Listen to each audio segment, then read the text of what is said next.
4వ కీర్తన 3వ వచనం.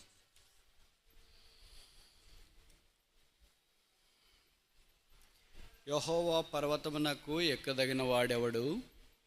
ఆయన పరిశుద్ధ స్థలములో నిలవదగిన వాడెవడు? బిగ్గరగా చూద్దాం. యెహోవా పర్వతమునకు ఎక్కదగిన వాడెవడు? ఆయన పరిశుద్ధ స్థలములో నిలవదగిన వాడు. ఆయన పరిశుద్ధ స్థలము అది యేసు ప్రభువే, అది సిలువే, అది కొత్త నిబంధనలో దేవుని సంఘమే. ఈ సంఘము లోకాన్ని విడిచిన తర్వాత వెళ్ళే పరలోక రాజ్యమే. కనుక భూమి మీద ఉన్నంత దాకా యేసు ప్రభువుతో, ఆయన శరీరమైన సంఘముతో ఉండుట, ఈ భూమిని విడిచిపెట్టిన తర్వాత యేసు ప్రభువుతో పరలోకంలో ఉండుట. ఎవరుంటారని ఇక్కడ 4 లక్షణాలు 4వ వచనంలో జ్ఞాపకం చేయబడ్డాయి. మొదటిది, వ్యర్థమైన దాని యందు మనస్సు పెట్టని వారు. రెండవది, కపటంగా మాట్లాడని వారు. మూడవది, నిర్దోషమైన చేతులు గలవాడు. నాలుగవది, శుద్ధమైన హృదయం గలవారు. ఈ 4 దైవిక లక్షణాలు ఎవరిలో ఉన్నాయి? యేసు ప్రభువులో తప్ప. కానీ యేసు ప్రభువు మాత్రమే ఆ పరిశుద్ధ స్థలములో ధీటుగా, నిటారుగా, యోగ్యుడిగా నిలబడగలడు. కానీ ఆయన ఒక్కడే నిలబడట ఆయనకి ఇష్టం లేదు. ఆయనతో పాటు ఆయన రక్తం ద్వారా కడగబడిన దేవుని సంఘం కూడా నిలువబడాలని ఆయనకి ఇష్టం. అందుకే యూదా పత్రిక 24:25లో చెప్పబడింది, త్రొట్టిల్లకుండా మేమునంటే మనలను కాపాడుటకును ఆనందముతో తన మహిమ ఎదుట మనలను నిర్దోషులుగా నిలువబెట్టాలని. We must stand before him blameless. నిర్దోషులుగా నిలబడాలని దేవుని యొక్క ఉద్దేశం. అందుకే మనమంతా ఈ అనుభవంలోనికి, శుద్ధ హృదయము, కడగబడిన చేతులు, కపటముగా మాట్లాడక,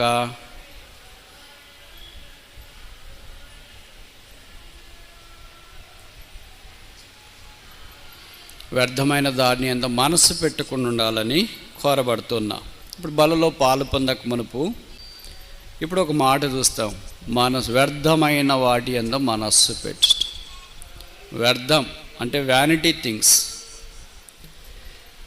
అది ఎలాగా అనుకుంటాం. ఆయన యోగ్యుడు కనుక ఆయన దగ్గరికి వ్యర్థమైన దాంతో మనం రాలేం. మనం వ్యర్థమైన దాంట్లో దేని మీద మనసు పెట్టాం? కనీసం 5 విషయాలు ఉన్నాయి. మొదటిది 144వ కీర్తన 11వ వచనం.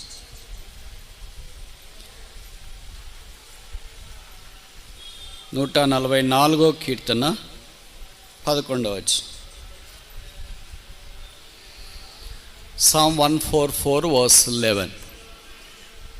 నన్ను తప్పింపుము, అన్యుల చేతిలో నుండి నన్ను విడిపించుము. వారి నోరు వట్టి మాటలు ఆడుచున్నది. వితిన్ ద బ్రాకెట్స్లో వ్యర్థమైన మాటలు. తెలుగు భాషలో వట్టి అనే దానికి వ్యర్థమైన దానికి వట్టి అని కూడా వాడబడింది. ఇంగ్లీష్లోనే వెయిన్ వర్డ్స్ ఆఫ్ వ్యానిటీ అని వాడబడింది. తెలుగులో భాషా పదజాలం ఎక్కువ ఉంది. మీకు తెలుసు కదా, ఇంగ్లీష్ అక్షరమాలలో 20+, తెలుగు అక్షరమాలలో 50+. 20 ఉన్నోళ్ళకి అడ్వాంటేజ్ ఉంటుంది, 50 ఉన్నోళ్ళకి అడ్వాంటేజ్ ఉంటుంది. కనుక 50 ఉన్న వాళ్ళకి అడ్వాంటేజ్ ఎక్కువ ఉంటుంది. అందుకనే వ్యర్థమైనది ఇక్కడ వట్టి మాటలు అని కూడా వాడారు. దీన్నే కొత్త నిబంధనలో పరిశుద్ధాత్మ దేవుడు ఇలాగ రాయించినాడు. మత్తయి సువార్త 11వ అధ్యాయం, మాథ్యూ చాప్టర్ 11. మత్తయి సువార్త 11వ అధ్యాయము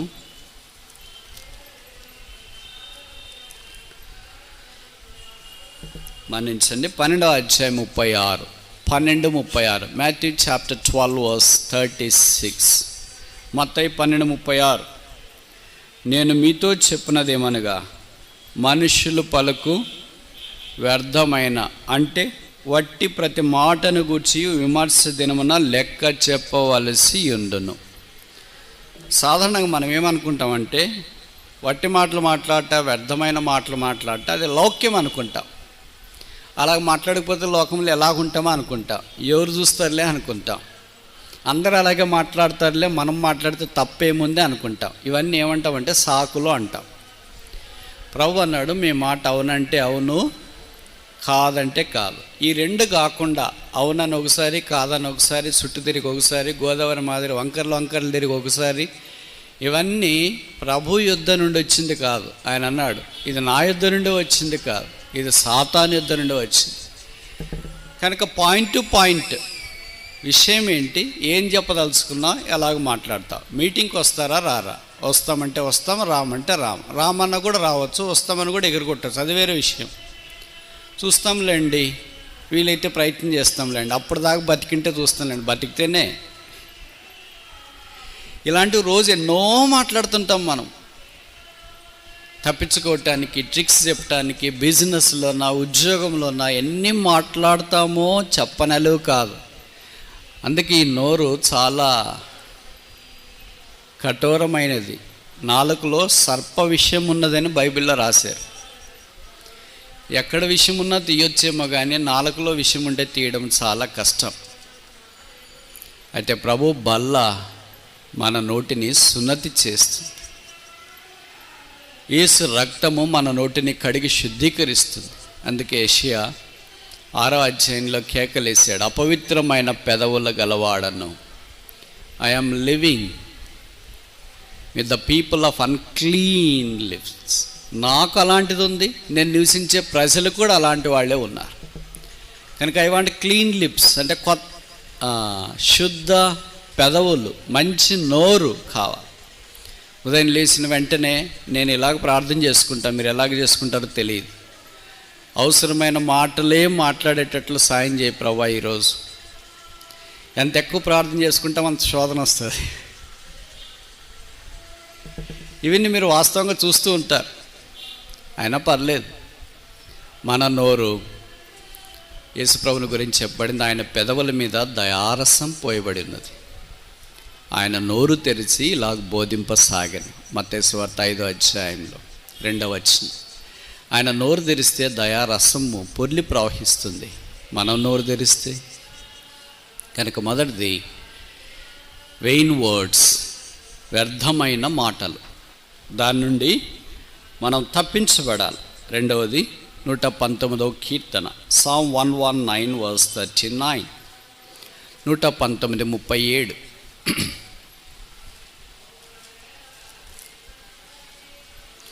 Psalm 119 verse 37. వ్యర్థమైన వాటిని చూడకుండా నా కన్నులు తిప్పివేయము. మొదటిదేంటి, వ్యర్థమైన మాటలు, వెయిన్ వర్డ్స్. రెండవది ఏంటి, వెయిన్ థింగ్స్, వ్యర్థమైన వాటిని చూడకుండా నా కన్నులు తిప్పివేయము. మన కళ్ళకి ఏంటంటే వ్యర్థమైంది, ఇది వ్యర్థమైంది పాపమేం కాదు, కానీ మనకు తర్వాత తెలిసింది ఏంటంటే వ్యర్థమని. ఇప్పుడు చాలామంది నేను అడుగుతుంటాను, సేవకులు మిగతా విశ్వాసులందరినీ, వాళ్ళు కూడా నన్ను అడుగుతుంటారు, ఏంటి బ్రదర్ మీరు స్మార్ట్ ఫోన్ వాడట్లేదే అని. వద్దులేండి, ఉన్న బేసిక్ మోడల్ నొక్కి నాకు చాలు అన్న.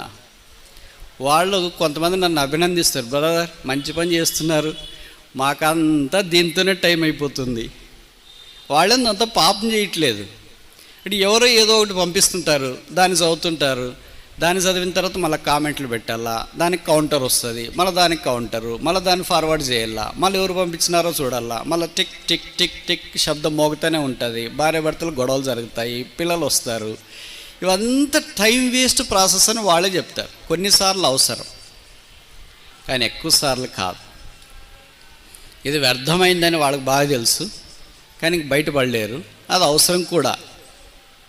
అవసరానికి వాడుకోం కదా. మన నైజం ఏంటంటే ఏది అవసరం తగినట్లు వాడుకొని తగినట్లు పెట్టేస్తే ఎంత బాగుంటుందో అలాగుండదే మన బుద్ధి. వంకర బుద్ధి, పాపం చేయటానికి ఇష్టపడుద్ది, వ్యర్థంగా సమయం గడపాలని ఇష్టమైన బుద్ధి. అందుకని ఈ 37వ వచనానికి ఒక పేరు పెట్టినా మీరు ఏమనుకోకపోతే, 119వ కీర్తన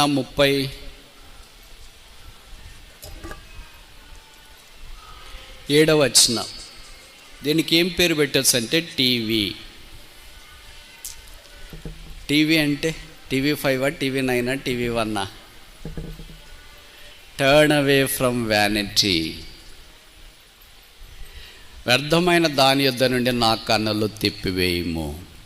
నాకు నేనుగా తిప్పేసుకోలేను. నాకు ఇష్టం ఉండదు అట్లా తిప్పేసుకోవడం. నాకు పాపం అంటే ఇష్టం, వ్యర్థమైందంటే ఇష్టం, లోకం అంటే ఇష్టం, కాందంటే ఇష్టం, రాజకీయాలు అంటే ఇష్టం, వాళ్ళు పోట్లాడుకుంటున్నారంటే ఇష్టం, ఇవన్నీ లోకమంతా, స్టాక్ మార్కెట్ అంటే ఇష్టం, వ్యాపారాలంటే ఇష్టం, ఇవన్నీ నాకు ఇష్టం. దీంట్లో నుండి నేను తిప్పేసుకోలేను. గంటలు గంటలు వెచ్చించిన తర్వాత అర్థమైంది ఏంటంటే ఏముంది, ఏదో సీరియల్ లాగినారు, ఏం లేదు. అది టీవీ ఆన్ చేసేటప్పుడే ఉండొచ్చు కదా, ఏం లేదని తెలుసు కదా నీకు, కానీ ఆన్ చేయకుండా ఉండలేవు. అలాగే మొబైల్, వాట్సాప్, తర్వాత ఇంకేదన్నా ఫేస్బుక్, ఏం లేదని తెలుసు, ఆయన వెళ్ళకుండా ఉండలేవు. అలాగే మన మనసు ఏంటంటే వ్యర్థమైన వాటి వైపు లాగుతుంటుంది. టీవీ మంచిదే, మొబైల్ మంచిదే, అన్నీ మంచిదే. మీకు తెలుసు కదా, టీవీ కనిపెట్టింది కూడా బిలీవరే, మొబైల్ ఫోన్ కనిపెట్టించి కూడా బిలీవరే. నికోలాస్ మార్టిన్ అని ఆయన మంచిదాని కొరకు దీన్ని కనిపెట్టినాడు. ఎందుకు కనిపెట్టినాడు? వాళ్ళ ఫ్రెండ్ ఎక్కడో దూరం ఉంటే అక్కడ ల్యాండ్లైన్ లేదు, ఎట్ట మాట్లాడాలా వాళ్ళ ఫ్రెండ్తో అని అనుకున్నాడు. అప్పుడు ఒక ఆలోచన వచ్చింది. నేను ఎప్పుడు చెప్తుంటా కదా, necessity is the mother of invention అని. అవసరము ఒక ఆలోచన స్ఫురింపజేస్తుంది. అందుకని అప్పుడు దాకా ల్యాండ్ ఫోన్ మనమైతే ఏముంది, వెళ్ళిపోయాడు, ఇంకేం చేయలేదు, ల్యాండ్ ఫోన్ లేదు, కనెక్షన్ లేదు, మనం ఏం మాట్లాడతామని అనుకుంటాం. అందరూ అలాగ అనుకోరు, ఎలాగైనా మాట్లాడాలి, ఎట్ట మాట్లాడాలా అని అనుకున్నాడు. అప్పుడే ఈ మొబైల్ ఫోను డిస్కవరీ బయటకు వచ్చి దాని తర్వాత ఇంకా చాలా జరిగినాయి, నాకంటే మీకు బాగా తెలుసు. కనుక విషయం ఏంటంటే వ్యర్థమైనది చూడకుండా నా కళ్ళు తిప్పేయి. మరి ఎవరి వైపు చూడాలా?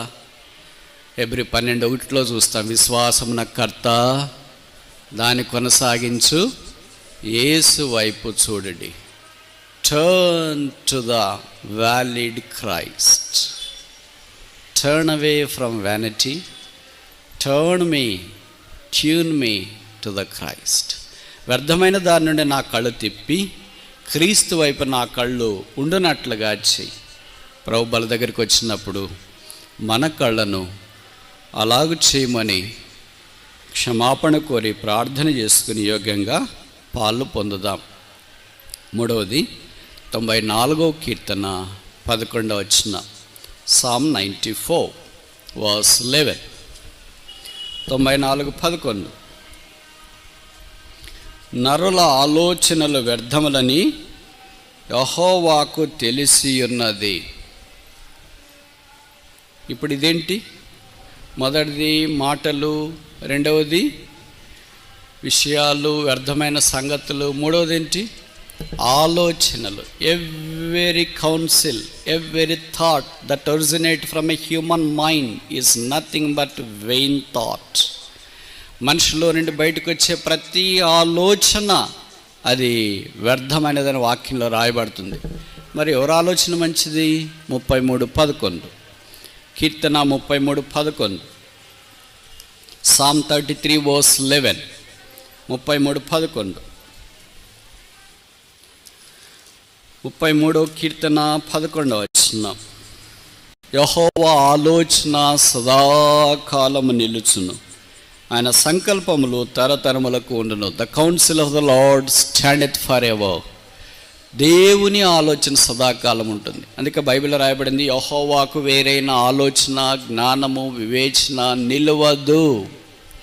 No wisdom, no discernment, no thought that is against God will ever stand, but every counsel of God standeth for ever.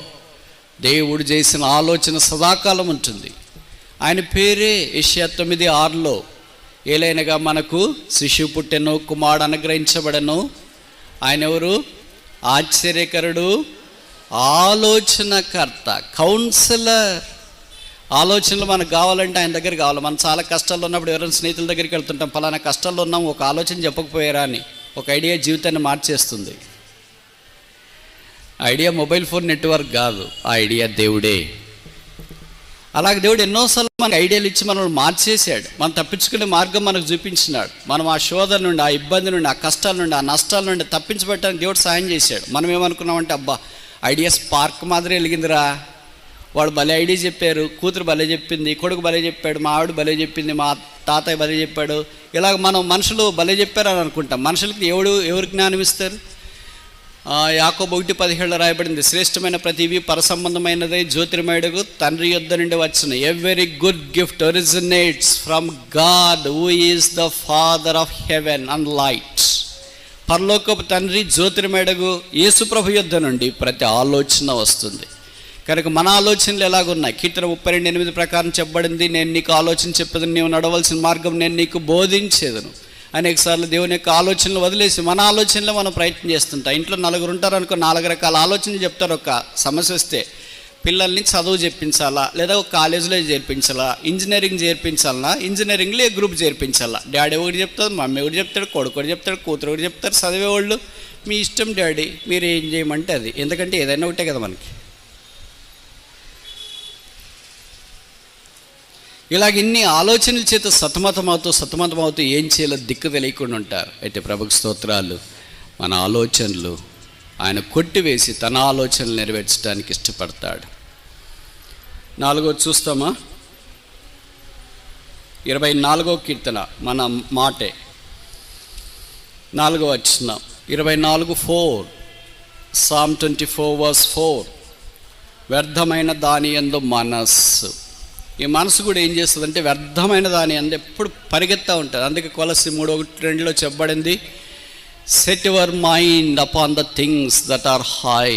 మీరు క్రీస్తు కూడా లేపబడిన వారైతే పైనున్న వాటి మీదే మీ మనస్సు ఉంచుడి, భూ సంబంధమైన వాటి మీద మీ మనస్సు పెట్టుకొనకొడి. మనం ఎప్పుడు ఏం మనసు పెట్టుకుంటాం? ఏం తినాలా, ఏం తాగాలా, ఏం కట్టుకోవాలా, ఎక్కడికి వెళ్ళాలా, ఎంత సంపాదించాలా, ఎవరి పేరు రాయాలా, ఎవరి పేరు ప్రాపర్టీ పెట్టాలా, ఇది దీని గురించి ఆలోచిస్తాం. ఈ లోకం విడిచిపెడతాము దినాన. మన్నై పుట్టిన తర్వాత పుట్టినవారు గిట్టక తప్పదు, గిట్టిన తర్వాత ఎక్కడికి వెళతాము అనే దాని గురించి క్రైస్తవ్యం ప్రబోధించే ధర్మసూత్రం. అదేంటంటే యేసు ప్రభు యందు విశ్వాసం ఉంచి యేసు ప్రభు రక్తం ద్వారా కడగబడిన వాళ్ళు పరలోక రాజ్యంలో ప్రవేశిస్తారని బైబిల్ సెలవిస్తుంది. దాన్నే రక్షణ అంటాం, పాపక్షమాపణ అంటాం, మారు మనస్సు అంటాం, దాన్నే దేవుని ప్రేమ అంటాం. అది ఇంకా నువ్వు ఎరగకపోతే మధ్యాహ్నం ప్రభువుని యేసునందు విశ్వాసం ఉంచుము, రక్షించబడతావు, జీవితం మార్చబడుతుంది. ఎలాగుంటుందని నువ్వు ఆలోచిస్తావు కదా. ఇప్పటిదాకా చాలా ప్రయత్నాలు చేసావు, రకరకాల ప్రయత్నాలు చేసావు, రకరకాల కార్యాలు చేసావు. నీ మనసులో పాపం పోలేదు, హృదయంలో పాపం పోలేదు, ఆలోచనలో పాపం పోలేదు, జీవితంలో పాపం పోలేదు, తలంపుల్లో పాపం పోలేదు, శరీరంలో పాపం పోలేదు. మన వల్ల మనం పాపాన్ని పోగొట్టుకోలేము, మన చేత కాదు. కానీ ఒకే ఒక్కడు మాత్రమే మన జీవితాన్ని బాగు చేయగలడు, ఆయన పేరే యేసు. ఎందుకు ఆయన బాగు చేయగలడు? ఎందుకంటే ఆయన మన పాపాలు భరించడానికి భూమి మీదకి దిగి వచ్చిన రక్షకుడు. ఎందుకంటే ఆయన మన పాపాలు సిలువలో మోసుకున్నాడు.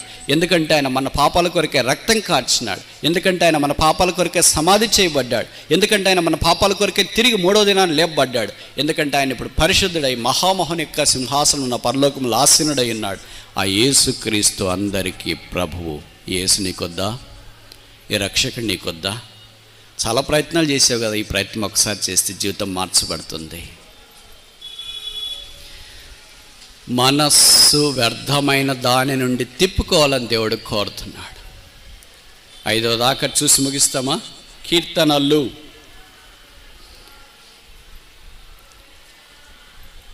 4వ కీర్తన 2వ వచనము, Psalm 4:2. 4వ కీర్తన 2వ వచనం, Psalm 4:2. నరులారా, ఎంతకాలం నా గౌరవమును అవమానముగా మార్చెదరు? ఎంతకాలం వ్యర్థమైన దానిని ప్రేమించెదరు? How long a love fall in love with the vain things. వ్యర్థమైన దాని కొరకు ఎంతకాలము ప్రయాసపడతారు. మనం ప్రయాసపడేది, మనసు పెట్టేది ఇవన్నీ కాకుండా క్లైమాక్స్ వచ్చింది. ఏమంటే we have fallen in love with this vanity. So sad. విషాదకరమైన సంగతి ఏంటంటే ఇప్పటిదాకా 4 చూసుకున్న దాంట్లో ఏముందంటే వ్యర్థమైన మాటలు, ఏదో పర్లేదులే అని అనుకోవచ్చు. రెండవది ఏంటి? వ్యర్థమైన ఆలోచనలు, ఇది ఏదో పర్లేదులే అనుకోవచ్చు. మూడవది ఏంటి? వ్యర్థమైన సంగతులు, ఇది ఏదో పర్లేదులే అనుకోవచ్చు. నాలుగోది ఏంటి? వ్యర్థమైన దాని మీద మనసు పెట్టడం. సరే, ఇది కూడా పర్లేదులే అనుకోవచ్చు. సరే, మనమేం క్రమంగా ఎక్కడికి వెళ్ళామంటే వ్యర్థమైన దాన్ని ప్రేమించే స్థానంలోనికి వెళ్ళిపోయా. We started to love the things which we are not suppose to. We started to hate which we are suppose to love. మనం ప్రేమించవలసింది ద్వేషిస్తున్నాము, ద్వేషించవలసింది ప్రేమిస్తున్నాం. అదే మన జీవితం అయిపోయింది. అదే ప్రభు యొక్క బల దగ్గరకు వచ్చినప్పుడు మనకు అదే జ్ఞాపకం చేయబడుతుంది. ఇది లోకం యొక్క ప్రేమ కాదు, ఇది దైవ ప్రేమ, క్రీస్తు ప్రేమ, పరలోక ప్రేమ, నిస్వార్థమైన ప్రేమ, త్యాగ సహితమైన ప్రేమ, మానవుని ప్రేమించిన ప్రేమ, దైవిక ప్రేమ, వంచన లేని ప్రేమ, మోసం లేని ప్రేమ, దగలేని ప్రేమ, నిస్వార్థమైన ప్రేమ, పరలోక ప్రేమ, శాశ్వతమైన ప్రేమ, సదాకాలం ఉండే ప్రేమ, మార్చబడిన ప్రేమ, మధురమైన ప్రేమ, ఆశ్చర్యకరమైన ప్రేమ, అమోఘమైన ప్రేమ, అసమానమైన ప్రేమ, అద్వితీయమైన ప్రేమ, అసాధారణమైన ప్రేమ, అమోఘమైన ఈ ప్రేమలోనికి పాపాత్ముడైన మానవుని దేవుడు తీసుకుని వచ్చినాడు. అందుకని దేవుని యొక్క వాక్యంలో చెప్పబడింది. ఇప్పుడు మీరు అడుగుతారు కదా, అసలు ఏంటి బ్రదర్ వ్యర్థమైందంటే? ఇన్ని చాలా చెప్పారు,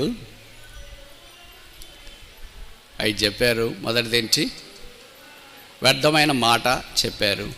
రెండవది వ్యర్థమైన సంగతులు చెప్పారు. మూడవది వ్యర్థమైన దాన్ని మనసులో పెట్టుకోకూడదు, వ్యర్థమైన ఆలోచన చేయకూడదు, వ్యర్థమైన దాన్ని అసలు వ్యర్థం అంటే ఏంటి? నేను చెప్పేది కదా, బైబిల్ చెప్తుంది.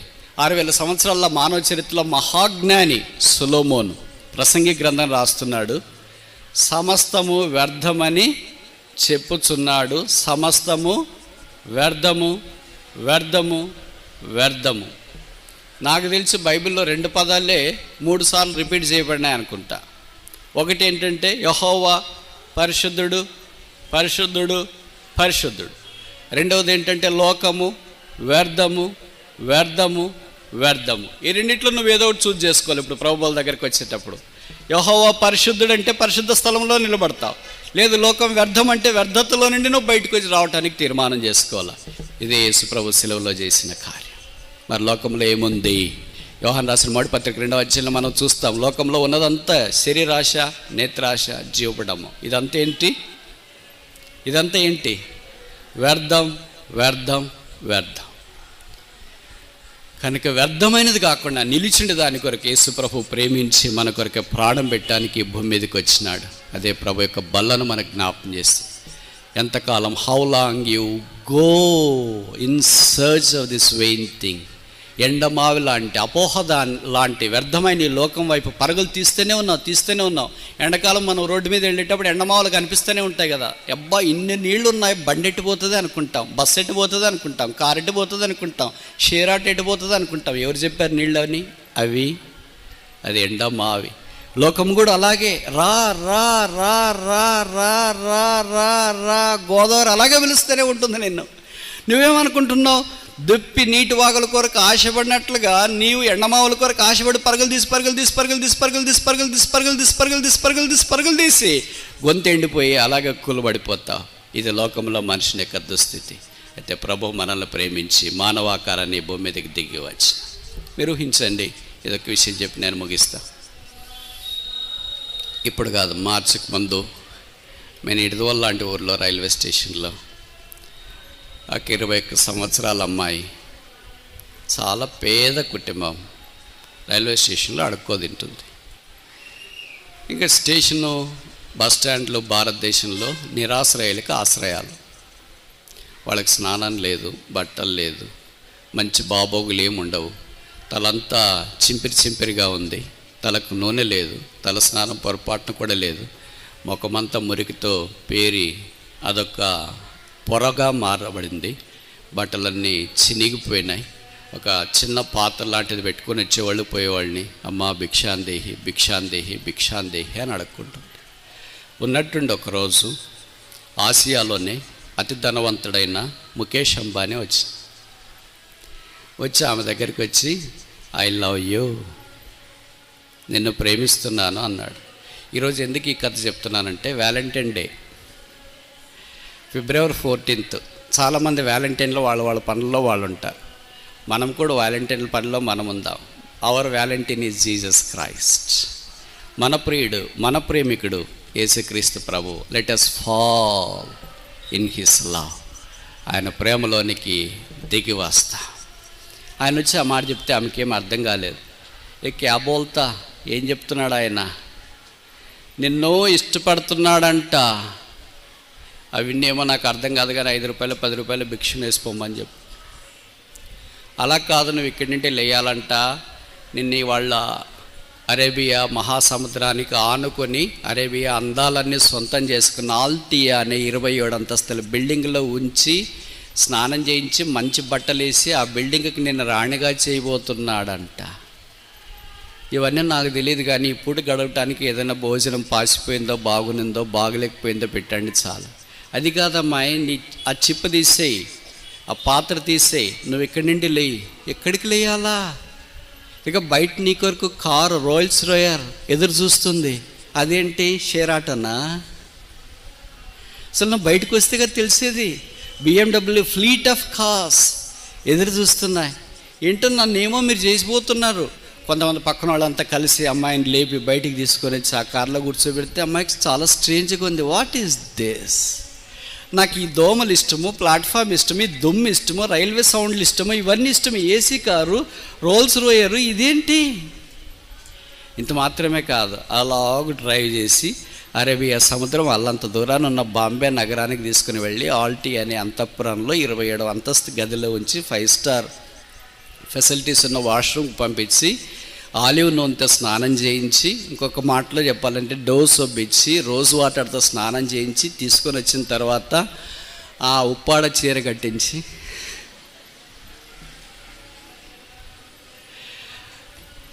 అప్పుడు కూర్చోబెట్టి కాకినాడ సుబ్బయ్య గారి భోజనం వడ్డించి ఈ ఆంతర్వేద పాలెమా ఆయుర్వేద పాలెమా పూతరేకులు కాకినాడ కాజాలు అన్నీ పెట్టి ఇదంతా తినమ్మాయి, తిన్న తర్వాత మళ్ళీ నీకు కథ చెప్తామంటే, నేను అడిగింది ఏంటి, మీరు చేసేది ఏంటి? నేను అడిగింది 5 రూపాయలు 10 రూపాయలు భిక్షమిమ్మన్నాను. నన్ను తెచ్చి ఇక్కడ మీరు మార్చేశారే. నేను ఇక్కడ ఎట్లుండగలను? నాకు అసలు ఇక్కడ ఉండబుద్ధి కావట్లేదు. ఇక్కడ దోమలే లేవే, ఇక్కడ నా మాదిరి అడుక్కునే వాళ్ళే లేరే, ఇక్కడ నా చుట్టూ తిరిగే పందులే లేవే, ఇక్కడ నాతో ఏడ్చే కుక్కలే లేవే, నేను ఏదైనా తిని పక్కన పడేస్తే దగ్గరకు వచ్చే కోతులే లేవే, ఇక్కడ కర్ర తీసుకొని కొట్టడానికి నాతో పాటు భిక్షగాళ్ళే లేరే. ఏంటి ఆల్ స్ట్రేంజ్, కొత్తగా ఉంది. ఇక్కడ ఉంటావా, అక్కడికి వెళతావా? ఇప్పుడు ఎవరు ఆ అమ్మాయి? ఈ ముఖేష్ అంబానీ ఎవరు? ఆ అమ్మాయి నేనే, అమ్మాయి మనమే. పాపంతో పడి చెడి భ్రష్టపట్టిపోయి గుర్తుపట్టడానికి వీలు లేకుండా పైనుండి కింద దాకా పాపముతో రూపం మారిపోయి భిక్షాందేహి భిక్షాందేహి అని రోడ్ల మీద పడి తిరుగుతుండగా, కుక్క వలె పంది వలె దొర్లుతుండగా, ఈ ఆసియాలోని అతి ధనవంతుడి కంటే ధనవంతుడు 250 దేశాలని మహత్గల మాడి చేత నిర్వహిస్తున్న రాజులకు రాజు ప్రభులకు ప్రభు మానవాకారాన్ని దిగి నా యొద్దకు వచ్చినాడు. ఐ లవ్ యూ, నేను నిన్ను ప్రేమిస్తున్నాను. ఎవరు ప్రభువా నీవు? నాకు కావాల్సింది ఇప్పుడు భిక్షం, ఉద్యోగం నాకు కావాల్సింది చదువు, కావాల్సింది పొలము, కావాల్సింది ఇల్లు, కావాల్సింది భర్త, కావాల్సింది భార్య, కావాల్సింది సహాయము, కావాల్సింది కారు, కావాల్సింది సైకిల్.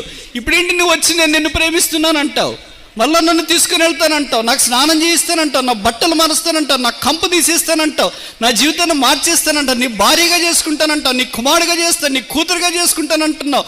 ఆ పైపెచ్చి అక్కడి నుండి తిరిగి పరలోక రాజ్యంలో తీసుకుని వెళ్తానంటున్నా. దేవా, ఇదేంటి? ఇది పరలోక ప్రేమ, దైవ ప్రేమ, క్రీస్తు ప్రేమ, శాశ్వతమైన ప్రేమ, అమోఘమైన ప్రేమ, ఆశ్చర్యకరమైన ప్రేమ, అసమానమైన ప్రేమ, రక్తం కార్చిన ప్రేమ, పాపిని క్షమించిన ప్రేమ, పాపిని కడిగే ప్రేమ, పాపిని పరలోకానికి తీసుకుని వెళ్ళే ప్రేమ, పాపిని తనతో పాటు కూర్చుండబెట్టుకునే ప్రేమ. ఈ ప్రేమ స్వరూపి, ప్రేమగల యేసు నీ వలె ప్రేమించే ప్రేమామూర్తి ఎవరు? అది ప్రభు యొక్క బలం మనకు జ్ఞాపకం చేస్తుంది. భిక్షాందేహి అంటున్న మనల్ని బైబిల్లో పరమగీతం 2వ అధ్యాయంలో చెప్పబడింది. అతడు నన్ను విందుశాలకు తోడుకొని వచ్చెను. He brought me, leadeth me forth into the banqueting hall. His love, his banner over me was his love. నా మీద ప్రేమను ధ్వజముగా ఎత్తాను. ఇప్పటికి నువ్వు భిక్షం అడుకోవాల్సిన పని లేదు. ఇప్పుడు నువ్వు స్థలం లేకుండా రైల్వే స్టేషన్లో ఉండవలసిన పని లేదు. ఇప్పుడు నువ్వు కంపుతో దుర్గంధంతో చెడిపోయి అక్కడ ఉండాల్సిన పని లేదు. నువ్వెవరమ్మా అంటే ఎవరో చెప్పుకుని ఉండటానికి వీల్లేని పరిస్థితి లేదు. నీకు పెళ్లి కాలేదనే బాధ లేదు. రాత్రి ఎక్కడ పడుకోవాలనే సమస్య లేదు. నాకు ఆ తర్వాత రాత్రి భోజనం ఎక్కడ తినాలా, ఏం తినాలనేది లేదు. నా బట్టలు ఎలాగనే సమస్య లేదు. ఇప్పుడు ఎవరు నీ బాధ్యత చూస్తున్నారు? నిన్నెవరు పెళ్లి చేసుకున్నారు? ఆ వ్యక్తి నీ బాధ్యత చూస్తున్నాడు. ఇతడే నా ప్రియుడు, ఇతడే నా రక్షకుడు, ఇతడే నా విమోచకుడు, ఇతడే నా సృష్టికర్త, ఇతడే నా రాజు, ఇతడే మహిమగల రాజు.